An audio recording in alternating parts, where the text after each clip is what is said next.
Not too long ago, two friends of mine were talking to a Cuban refugee, a businessman who had escaped from Castro. And in the midst of his story, one of my friends turned to the other and said, "We don't know how lucky we are." And the Cuban stopped and said, "How lucky you are. I had some place to escape to." And in that sentence, he told us the entire story. Did we live by the truth? Did we believe the truth? Did we accept the truth? What was our attitude toward the truth? Or did we exchange the truth for a lie? Or did we hold the truth in unrighteousness? We choose to do the other things, not because they are easy, but because they are hard.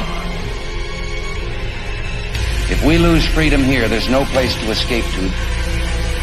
This is the last stand on earth. If we continue to accommodate, continue to back and retreat, eventually we have to face the final demand, the ultimatum. And what then? So, my fellow Americans, ask not what your country can do for you. Ask what you can do for your country.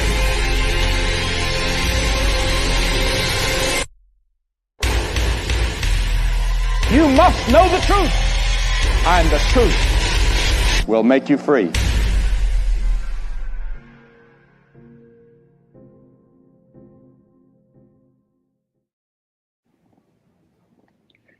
Welcome, everybody. Wow, that was an intro, bro. Can we steal that intro? That was like the best intro I think Lexit's ever had. We're going to use that intro. But welcome, everybody. We're in a special edition of the Lexit War Room. We have a special guest, but he's a friend of ours. So it's like kind of like hanging out with a friend, but also going to interview a friend. And he's our favorite candidate running for governor, Anthony Trimino, my favorite candidate. And, bro, you're looking sharp, like always, brother, looking slick, man. But thank you for joining us. I know you're a busy man, so thank you for taking time out to hear some of the questions that the Latino community wants to hear and that need to hear, bro. So we appreciate you coming on, and thanks again.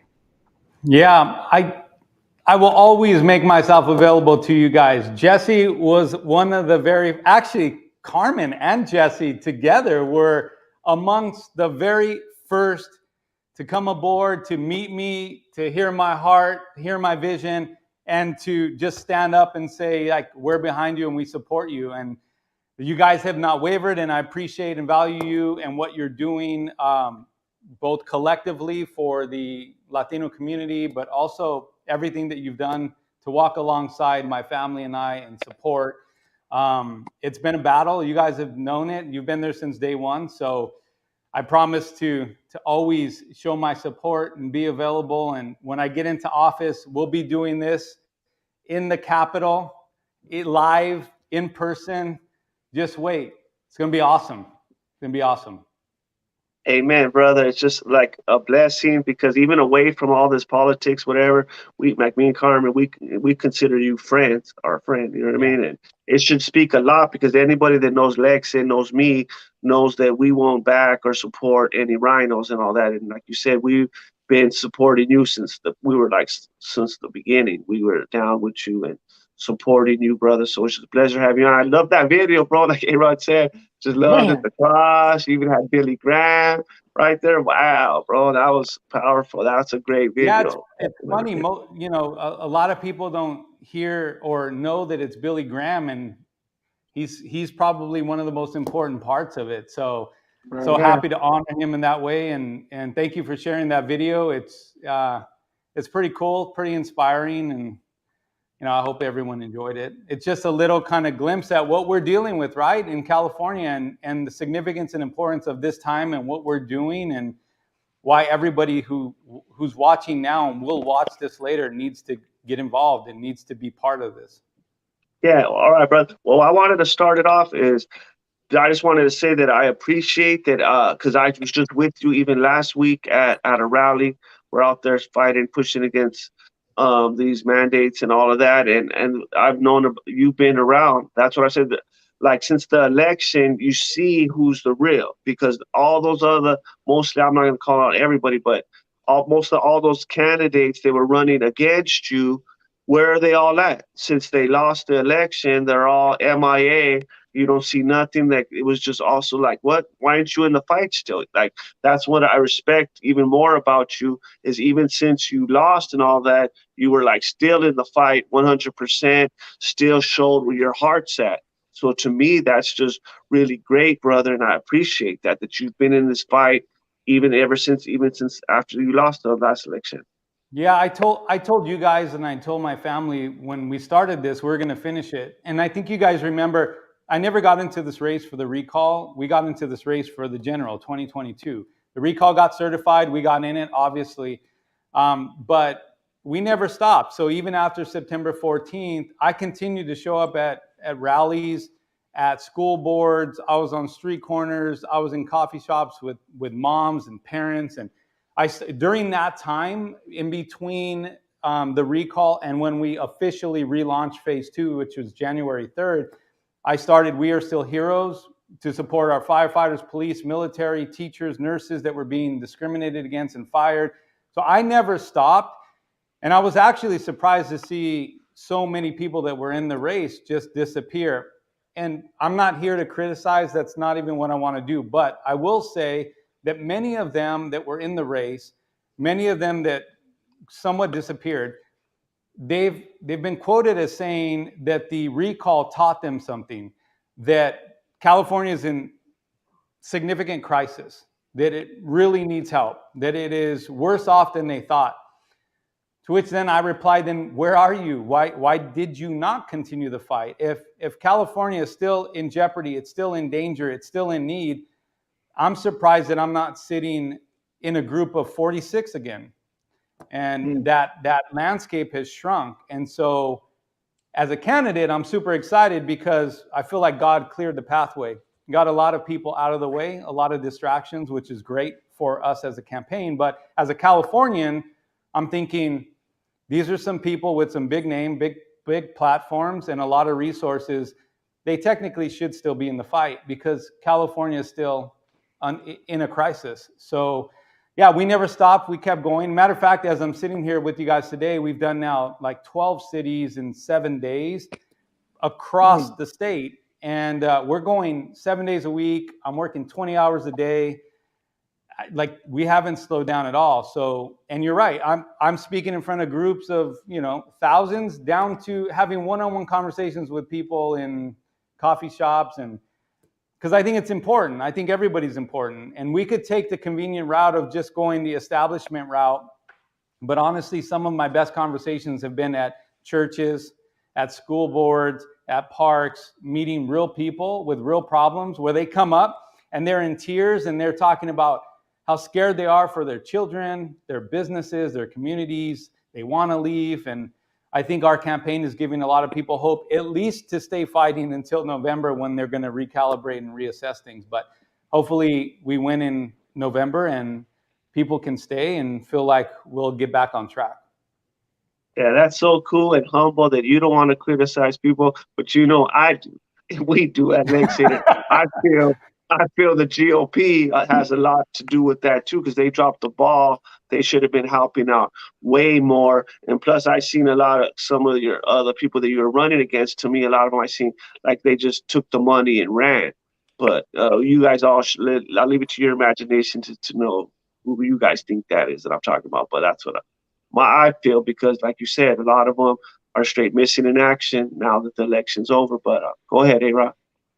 Yeah, well, that actually segues into my question. So we've experienced this myself, or I've experienced this myself. Plug my phone in real quick. With Lexit, where the GOP kind of has left us hanging. And Carmen, have conversations with Carmen as well, where it feels like Latinos, we need a bigger voice. And of course, it's kind of hard for us because we're grassroots, right?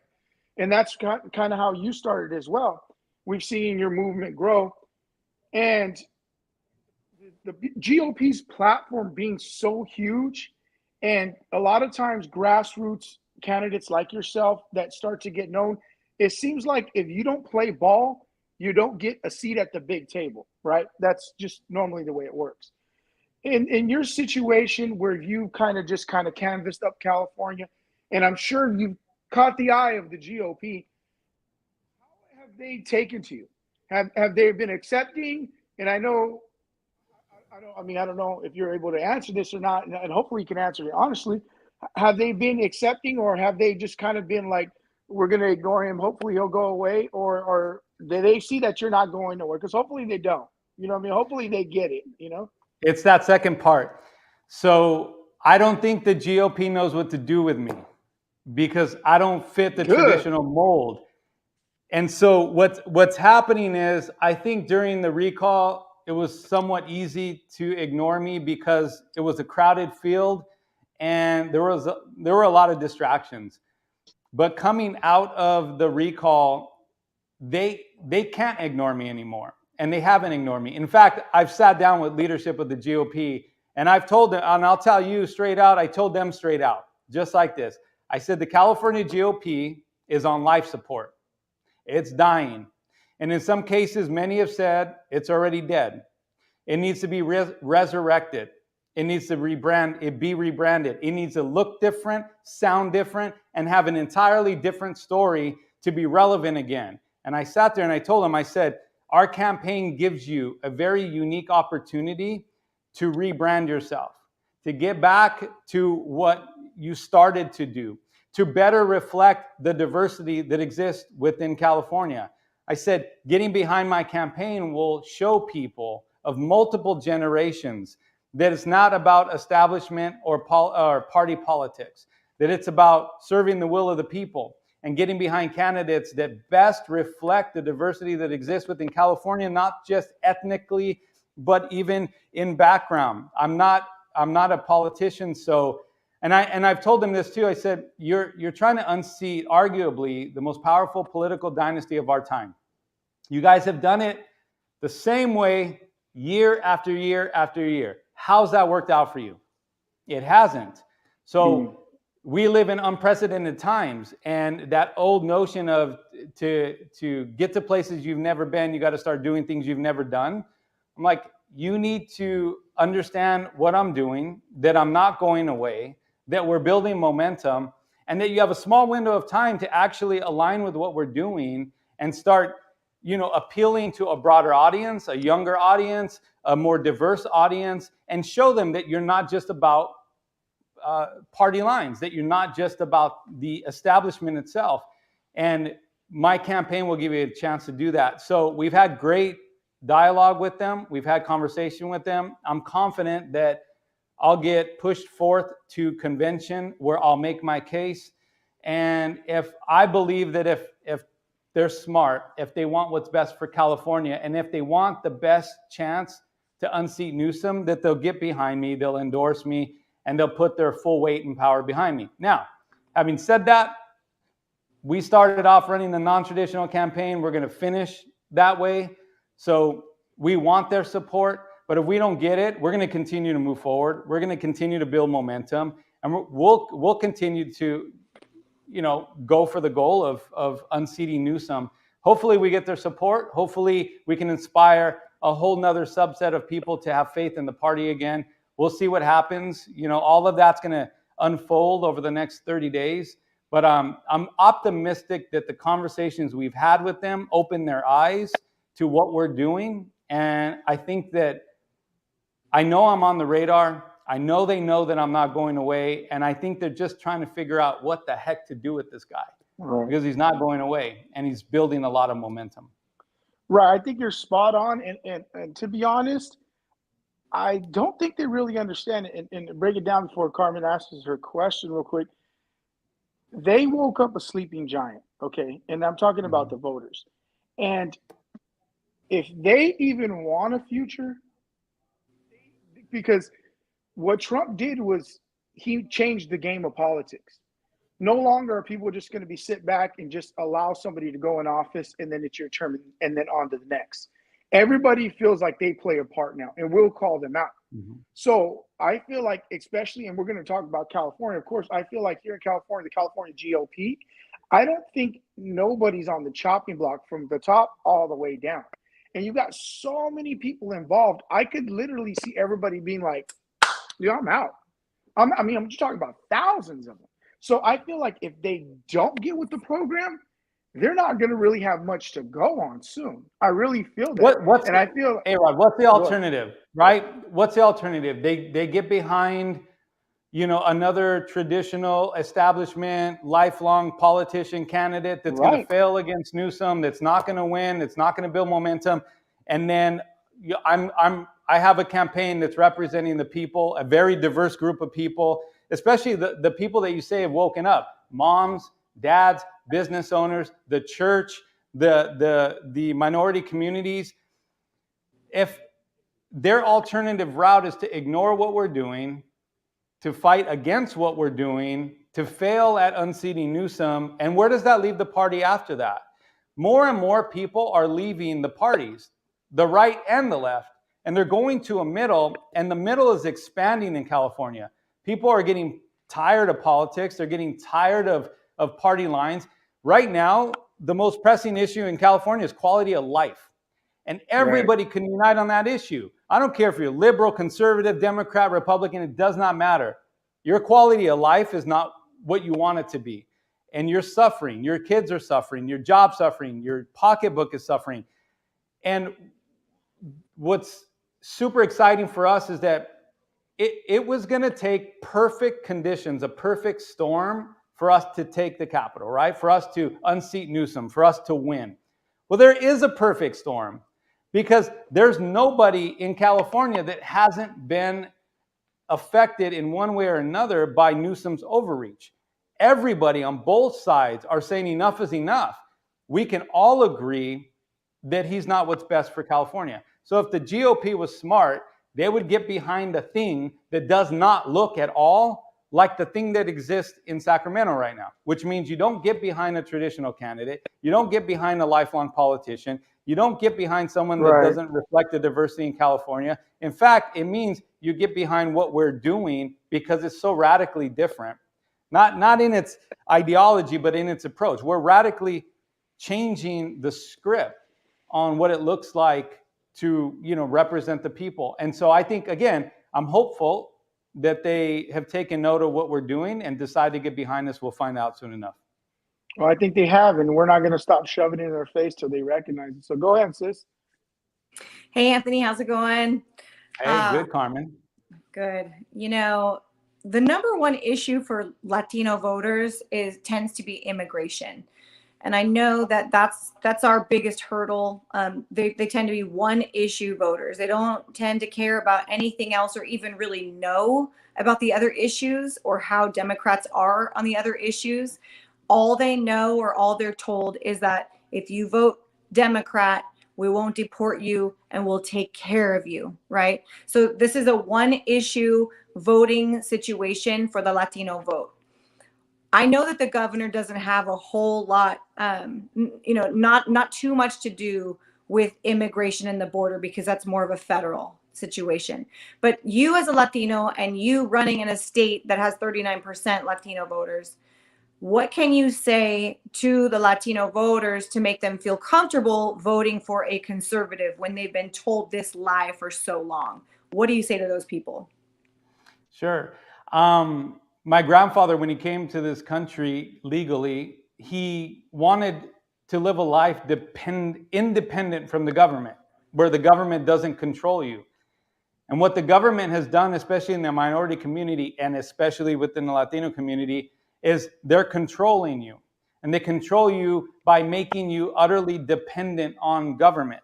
So stimulus checks and a lot of these incentives even to get vaccinated, incentives, they're targeting the Latino community, making them completely dependent on the government so that you don't bite the hand that feeds you. But at the end of the day, when you have real meaningful conversations with Latinos, they find out that they're a lot more conservative than they originally thought. That conservative values are what is important to them. And there's one party that is consistently voting with conservative values, which is the Republican Party. They don't know that we have an education barrier to overcome. And what I would say to you guys and what I say to Latinos all over is, number one, you guys have power. That if you guys were to get involved in civics, understand your role in civics, you would seat every governor in California. In fact, across the nation, we would probably seat every president as well.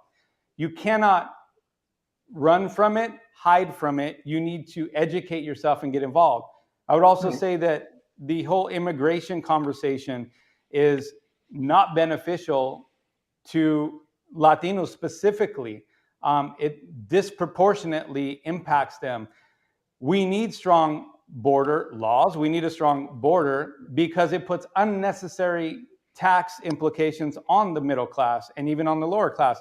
We need to protect our border. I believe that California should be a welcoming state.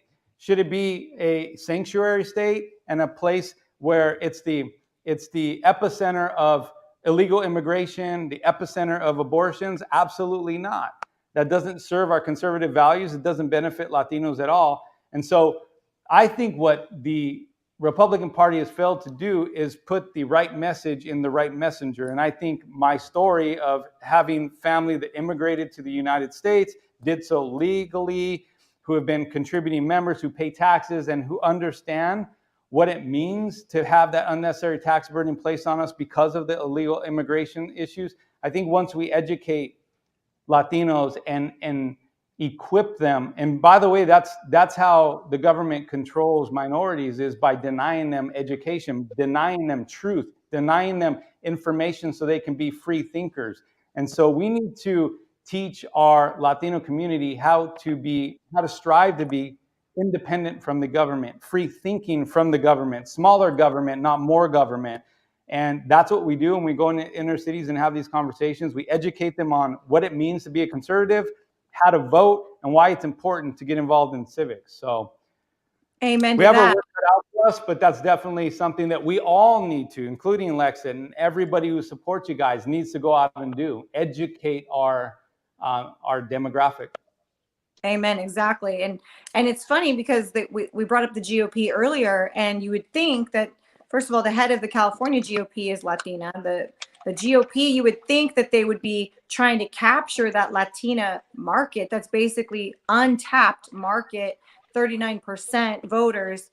And you would think that they would want to use somebody like you, because I always say, like, if you're going to run in California, you should probably be Latino, anywhere in California. If you want to win as a conservative in California or as an independent even, be Latino. I mean, it just seems like a no-brainer, because then you can connect with a giant portion of your voter base that's really untapped. And it's almost as if the GOP doesn't even want to win, I say this all the time because people have heard me talk about my culture, and they say, so are you saying that, being Latino qualifies you for governor?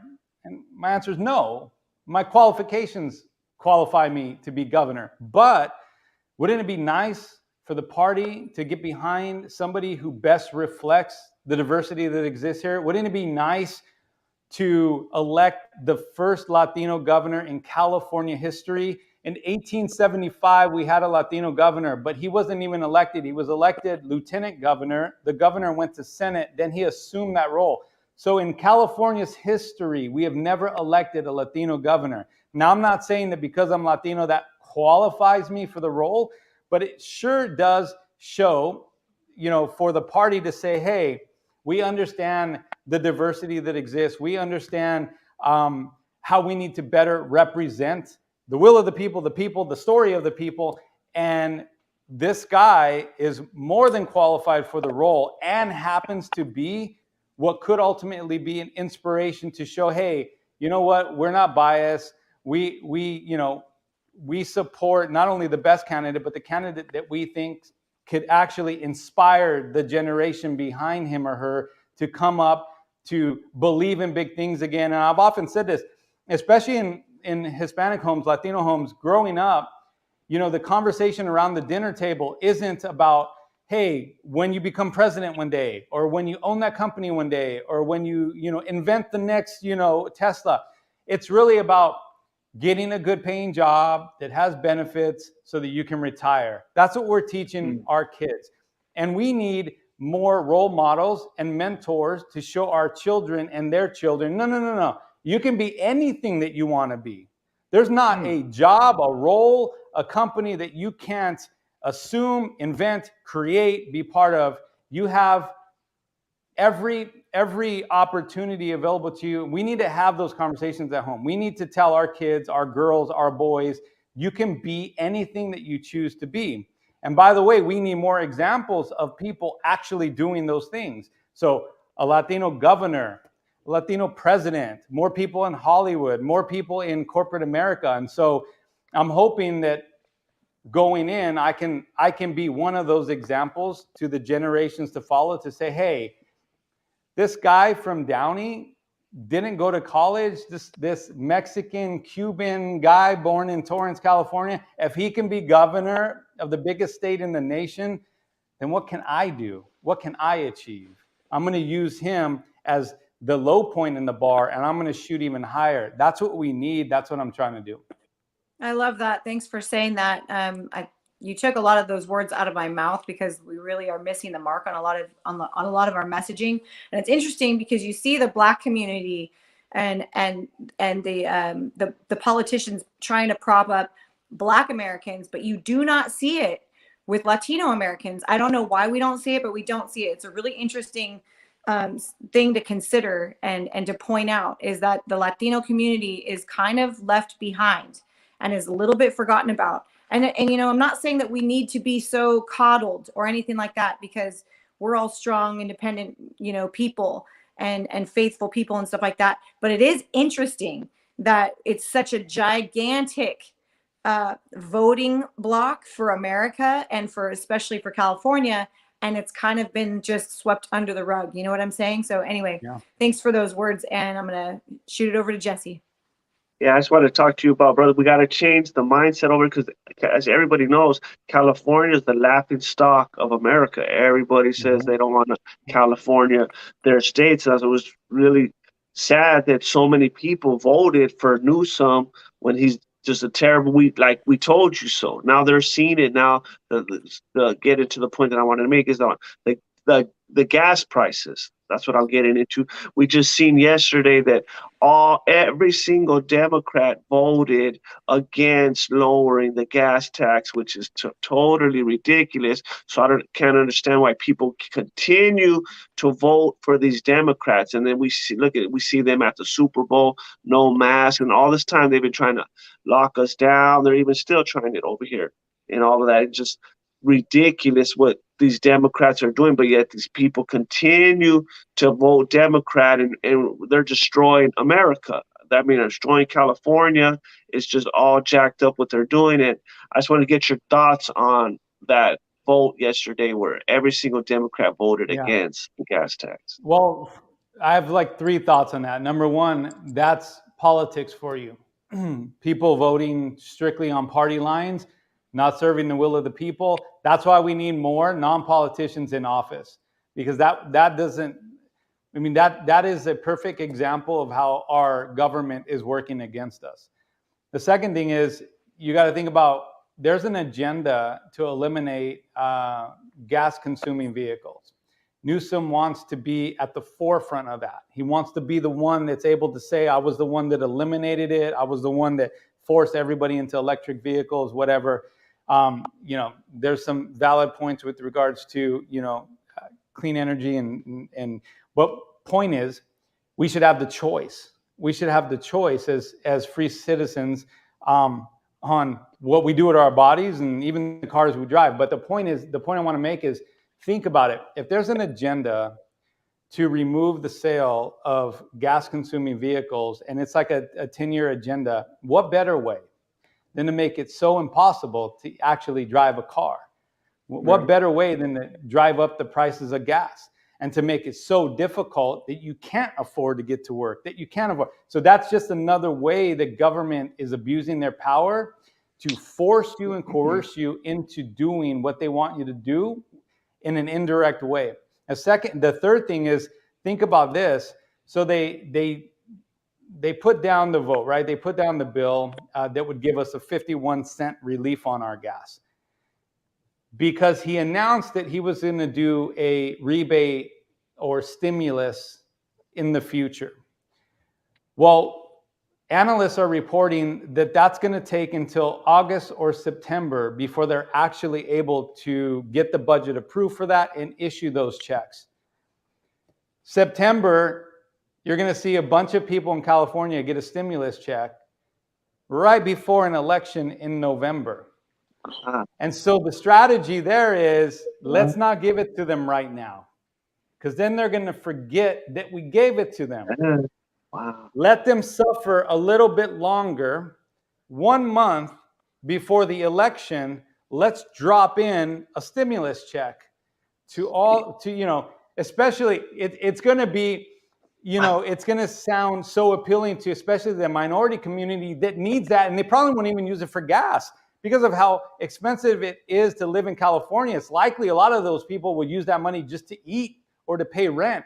But the point is that those checks are likely going to hit right before election, which is timely and important because what happens? They're banking on amnesia. They're banking on you forgetting how you've lived the last 2 years of your life. They're banking. Why do you think the mask mandates are being lifted now, right before the primaries?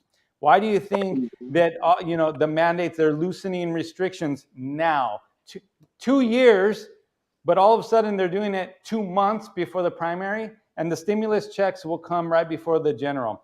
It's all calculated, it's all planned, and it's all meant to be a distraction so that come November, you're not going to vote the guy out that just gave you a stimulus check that makes it sound like he came and saved the day and that he's for the people, of the people. And so that's politics. So we're going to do us, and you guys have to continue to remind people of the 2 years that we're just coming out of, that there's nothing that he's going to do between now and November that's going to make up for all that we suffered. You can't give your kids those days back at school. You can't say goodbye to a grandparent in a hospital that you were prevented from seeing. I've talked to grandparents who weren't there for the birth of their grandchildren and people who weren't there to say goodbye to their loved ones. You can't give that back. You can't give back people losing their jobs, firefighters, police, military, who have been terminated. So let's not forget, let's make sure that we don't let people forget what the last 2 years have been like. And there's nothing that he can do between now and November that will make up for all that we lost. The only path forward is to remove him from office, so that he can never do this to us again, because if he stays in office, we're going to have 4 more years of him abusing his power in ways that we can't even fathom right now. There will be new problems, new pandemics, new issues, new reasons why he has to continue to abuse his power. We've seen it. Think about this. If he's doing this kind of stuff in an election year, imagine what he'll do when you guys hand him over 4 more years. So this is our chance. This is our shot. We got to take him out of office.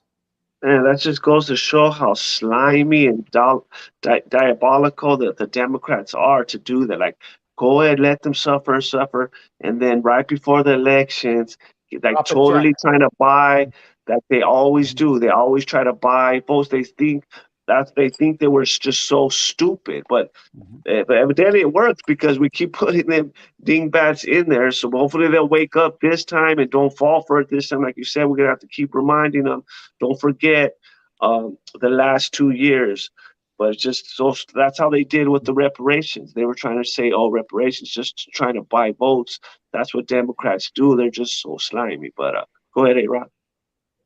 Yeah, like you said, bro, they're banking on the amnesia. You know what I mean? They're banking on that we're forgetting it. And it's crazy because we're not the party of Si Se Puede. You know what I mean? Like, to be honest, you know, that's it. You know, I'll be honest, that touches home to me because my uncle was a part of the march with Cesar Chavez and, you know, some of the first core members that started it. And they brought him out to a town. That's where she said Si Se Puede, Delano, where I was born. But you said something, and I was thinking about it. Something I learned from my grandma, she was a part of the movement as well. And she was actually a school teacher for migrant farm workers back in the 70s and 80s, you know.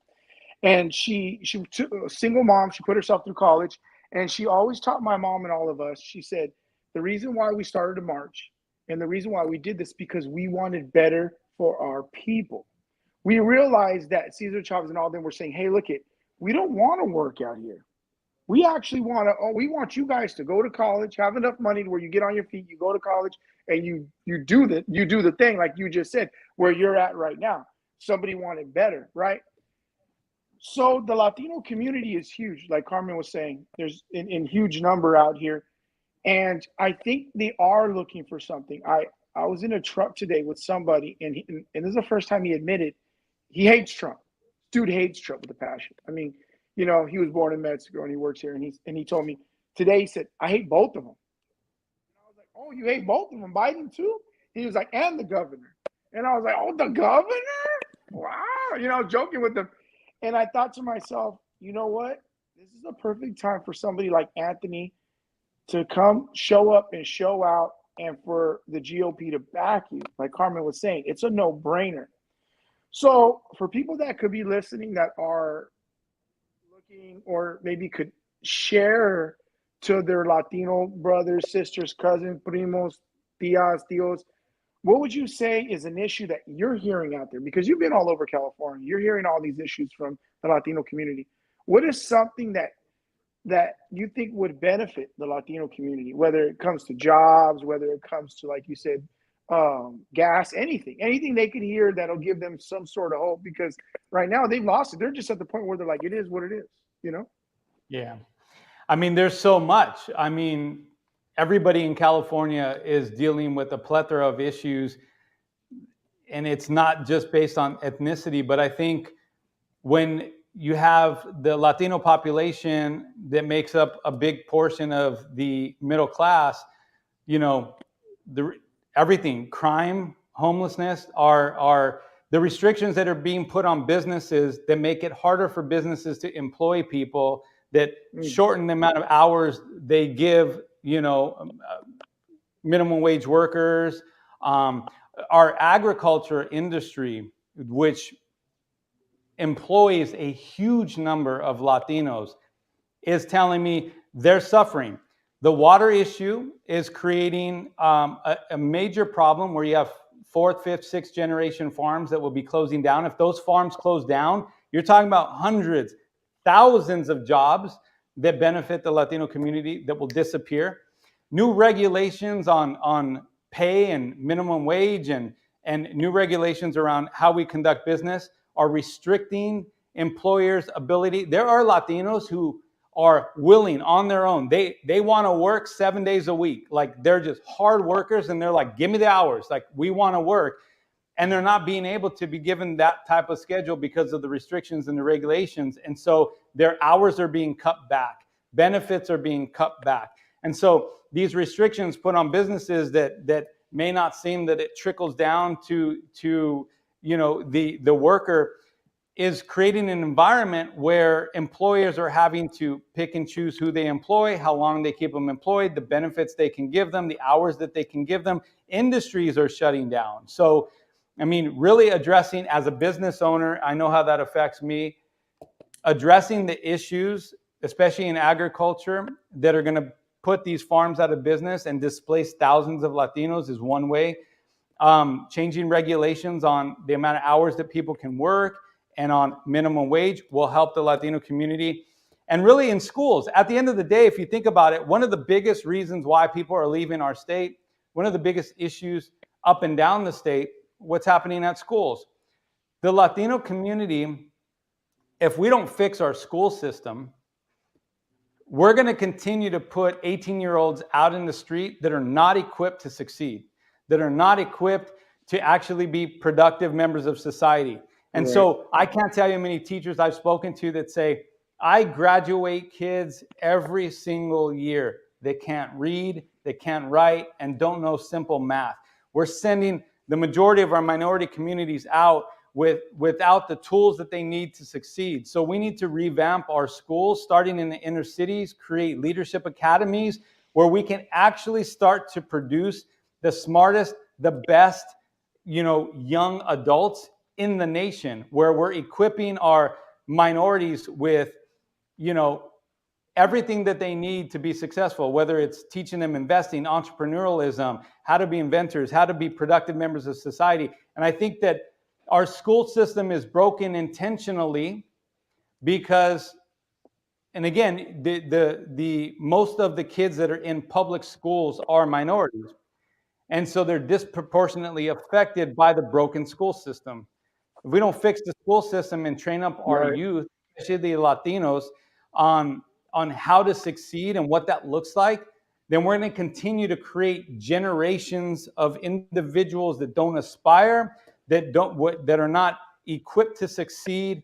And that is how the elite stay in power, and that's how they keep the Latino community dependent on the government. So it's really working on the business regulations that are taking jobs from our Latinos, and it's really revamping the school system to ensure that we equip our Hispanics, our young Latinos, with the information they need, the education they need to go into the workforce and be successful adults. That's bingo, bro. Before I let Carmen go, that was spot on, bro. That right there, because the Latino community, I'm gonna tell you what, they have love for their children. There may be some kids may not have, they didn't raise their kids right. They're raising their grandchildren, and they want the best for them. They have love for them. And if they could see programs help these kids out, you'll have every Huelita voting from you from here to, Sacramento, because I'll be honest with you, that my grandma right now is dealing with that. Having my tia dumped them off. Hey, there you go. And my grandma was having to raise somebody. So if she heard something like that, given a program would help out, especially coming from a godly man, it would be like, where do I sign? You know what I mean? Yeah. And the Latino community has offered. So both those were spot on, bro. So go ahead, sis. Hey, so I want to pivot for a second on mandates. So we've seen some of the mandates kind of dissipate over the last couple of weeks, I think. Today, Rand Paul had a bill that passed through the Senate on the lifting of the masks for airline travel. So that's some good progress. I want to ask you, what do you think that you should tell people? What do you think the messaging should be? We've seen mandates come and go and come and go and come and go over the last couple of years. And of course, they're not laws, but people are still abiding by them, and businesses are still having to abide by them, or else. People, I've noticed the last couple of weeks now, are sort of letting the foot off the gas. That's what I've noticed. I don't know if you've seen the same thing, but what do you tell people? I mean, they're seeing a little bit of light at the end of the tunnel, I think, and I feel like they're taking their foot off the gas. Do you think that that's a smart move on the part of the people and also the politicians that are supposed to be fighting for the people? Because don't you think that this could just roll back around at any second? I mean, they're already talking about a new variant in China now where they're having it. So I just feel like I don't think it's smart to let our foot off the gas.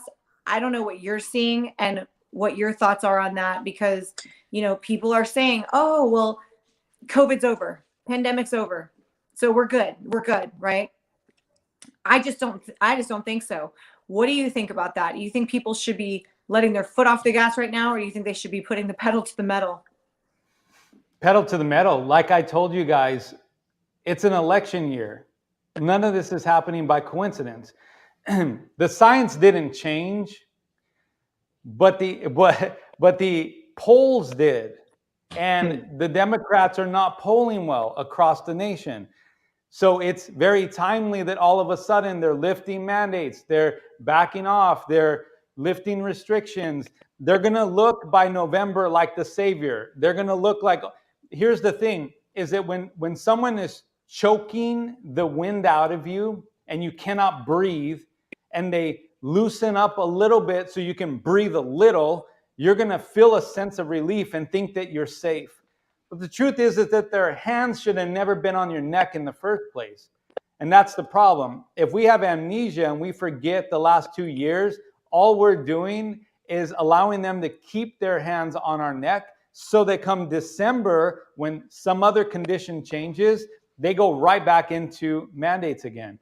Unless the government takes a strong position against mandates as an approach, then we're just going to continue to be at the mercy of politicians who think that they know best. And by the way, we know this, and doctors know this, and they've admitted it, and CDC, it's mask, even the mask mandates are not even scientific themselves.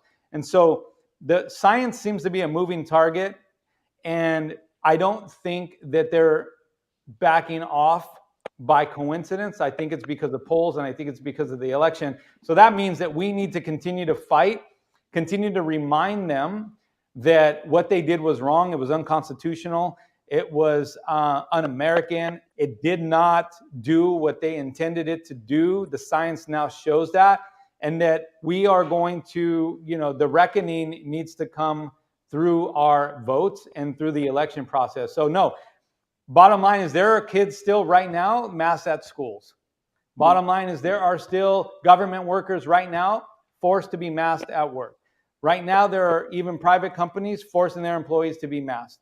And I was just on flights yesterday, and we were still forced to be masked, couldn't even get through TSA without, and I fought it, and they were going to call security. I'm like, I'll put on the mask. Get me on the plane, get me out of here. But at the end of the day, bottom line is, if we don't ever want to go back to that way of life, we have to ensure that the reckoning is so severe, so strong, and we send a message that is so profound that we never find ourselves in that place again. And we're nowhere near that. They're loosening the restrictions, but they still very much have their hands on our neck. I agree with you 100%. And this is why, going back to something we talked about before, this is why I'm so disappointed in the 45 candidates that claimed that they cared so much about California that they threw their name in the hat as far as the recall election went last year. But those candidates are nowhere to be found this year. There's only a few that are left, you being one of them, you being one that never stopped fighting for the people. And this leads me to my follow-up question, which is, what is different this year from last year? And what kind of hope can you give people? I mean, so many people have left this race, and there's very few people left on our side of the fence. Even Larry Elder, I'll just call it out. Larry Elder had so much support from the Conservative Party. He had so much money thrown at him. He had so much, just publicity, press, support. He had it all. And where is he now? Crickets. Gone. I haven't seen a word from him. I've seen him having a glass of wine somewhere. Where are these people that claim to care so much about California? They're gone. They take their money and they go. This is why we don't back very many candidates. This is why we don't want to put our name behind very many candidates, because where are they? Can you imagine if we had endorsed Larry Elder and now he's just, who knows? I don't know where he is. It's disturbing. He says he's doing something. He says he started a PAC. We haven't seen anything. I haven't seen anything. I haven't heard anything. We've been asking questions. We don't know. But this leads me to just the follow-up question I just said. What is different this year? There's only a few people in the race now, but it may be an even bigger leap to get there, because it's no longer a recall. It's not the people against Newsom. It's actually conservatives probably against Newsom, or one conservative, whoever gets in the primary. This is a different race now. So what is different this year from last year, and how can you encourage people to actually get out and vote? Because so many people are discouraged right now. Number one, just in general with politics. Number two, with what happened on the recall last year. And also what happened in 2020 with the presidential election. What can you tell people to get them to get off their seats and go and actually vote this year and vote for you? Yeah, first of all, with regards to you guys getting behind candidates, what I like about Lexit is that you guys don't back people based on policy.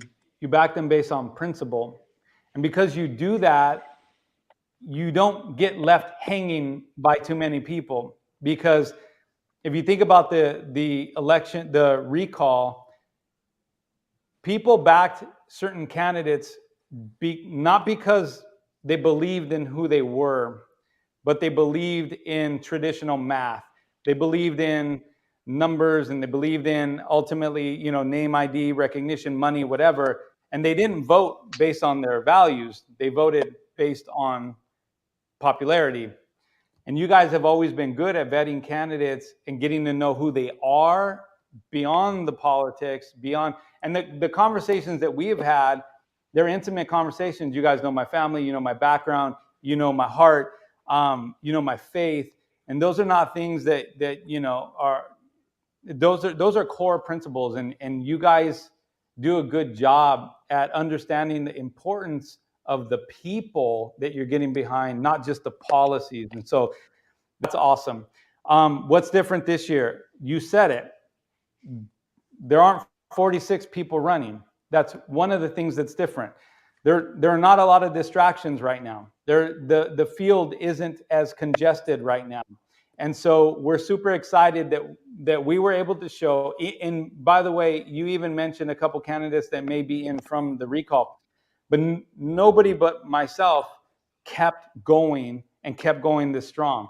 We didn't stop. When we started this, we kept going. We didn't rest. We continue to fight. And so what's different is that now people have some history. They can look at what I've done from the beginning till now. They can look at how hard we've been fighting, how hard we've been running, how consistent we've been with messaging, how consistent we've been with who we're targeting, how consistent we've been with our activity. And so what I would say to everybody is the recall was an anomaly. The rules of the recall changed a few times. Newsom changed it, shortened the time. There were a lot of people that didn't even know we were in a recall. There were a lot of people that didn't know there was an election happening. And I think it was kind of chaotic. The good news is that we have the longer runway now. Everybody knows that we're in a general election this year. Everyone's going to be reporting it. Everyone understands what's at stake. And ultimately, we are now living in a California months after the recall did happen. And we get to see what our governor did when millions of people came out and said, we don't want you. You don't represent the will of the people. We want you out. What did he do immediately following? Did he gut check himself and say, hey, I'm disconnected from my constituents. I need to get right. I need to get centered. I need to reach out to those people that feel disenfranchised with me. Did he go and try to build bridges? No, he actually lit bridges on fire. The policies and bills that he put forth, approved, and got behind right after the recall were horrific. Lowering the age of consent on minors to get, sex changes and certain operations on your insurance without your consent. That's not good policy. That's evil. He continues to do things that operate against the will of the people. If I was in office and I had 4+ million people vote to throw me out of office, the very next day, I would have been reaching out to those 4 million people to say, I heard you. Right. There's a disconnect. I want to reach out. Let's do town halls. Let me go to your communities. Let's have a dialogue. Let's figure out how to get back on track. But he didn't. So what I'm hopeful for this year is that we've seen the man, we've seen his character, we've seen his lack of integrity, we've seen his abuse of power.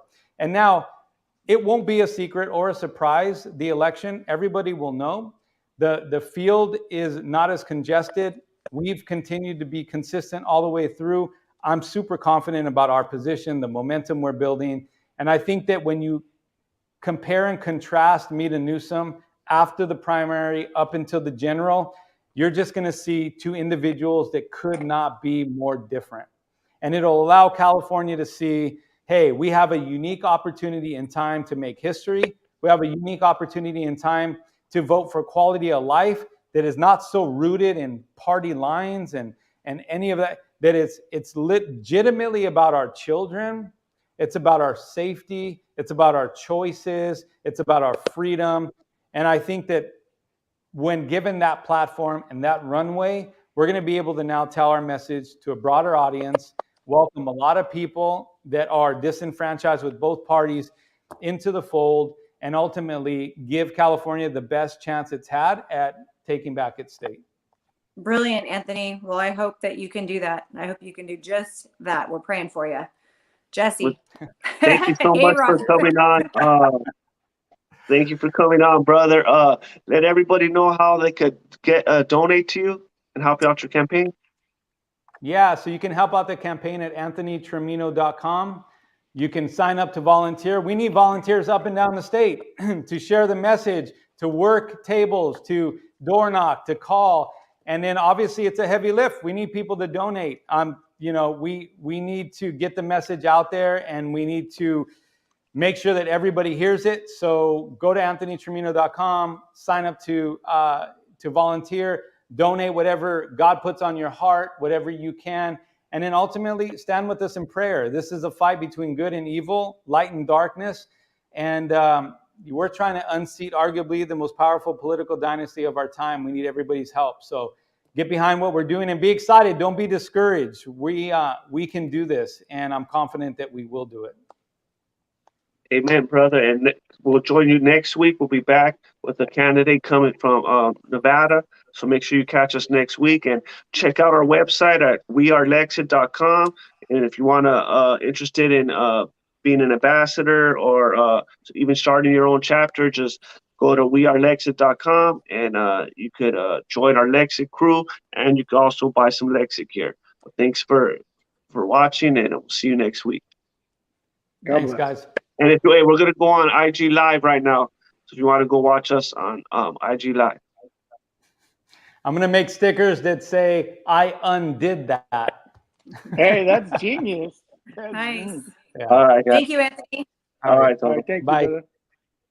Thank you, guys.